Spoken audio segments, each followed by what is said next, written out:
그날이 임박했다면 무엇을 하겠습니까? 사람은 조금만 틈이 보이면 이내 방심한 상태로 떨어진다.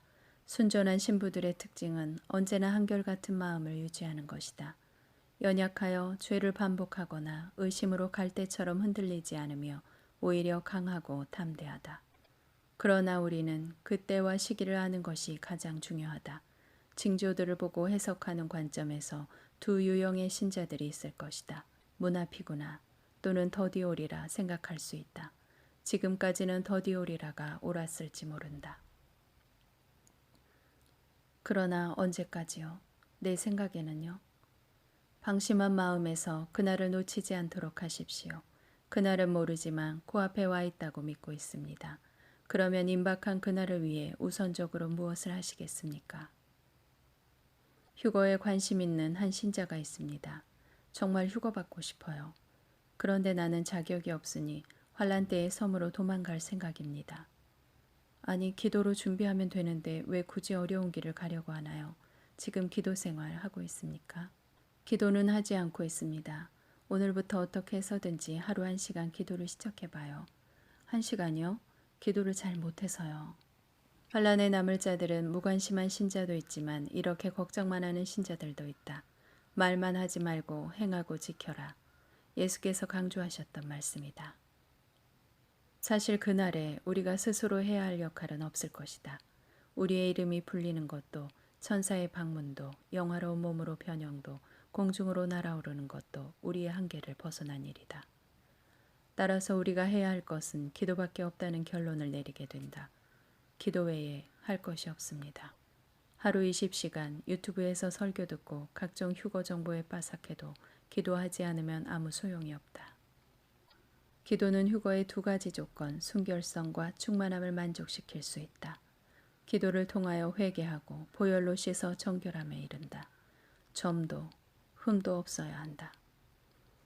그러므로 사랑하는 자들아, 너희가 이것을 바라보나니 주 앞에서 점도 없고 흠도 없이 평강 가운데서 나타나기를 힘쓰라. 혼인잔치에 참석하기 위해서는 정결한 예복을 입은 자라야 한다. 이 예복은 착한 행실의 재료로 준비되고 어린 양의 피로 씻겨진다. 기도하지 않는다면 예복은 더러워져서 혼인잔치에 선택받지 못할 것이다. 14만 4천 명은 처음 익은 열매로 휴거자의 모형인데 그들도 흠이 없는 사람들이다. 사람 가운데서 속량함을 받아 처음 익은 열매로 하나님과 어린 양에게 속한 자들이니 그 입에 거짓말이 없고 흠이 없는 자들이더라. 기도는 또한 등불에 기름을 채우게 한다. 성령 충만함은 기도를 통해 채워진다. 세상의 것으로 충만한 신자들은 그날의 기름이 떨어질 것이고 때를 놓칠 것이다. 예수님을 간절히 바라보고 추구하며 사랑으로 충만해지는 비결도 오직 기도다. 비상의 사태에서 기도는 1시간 이상을 해야 한다. 내가 1시간도 깨어있을 수 없더냐. 하루의 스케줄을 조정해서 기도의 시간을 최우선적으로 확보하십시오. 악한 종처럼 더디오리라 생각하지 마십시오. 계시록에 보면 휴거 사건을 중심으로 두 개의 기도 피크가 일어난다. 환란 전 휴거자들의 기도와 휴거 후 환란에 남은 성도들의 기도다. 전자는 환란을 피하기 위한 인내의 기도이고 후자는 환란에 남은 자들의 통곡의 기도다. 지금 기도에 힘쓰지 않으면 후자의 기도를 하게 될 것이다.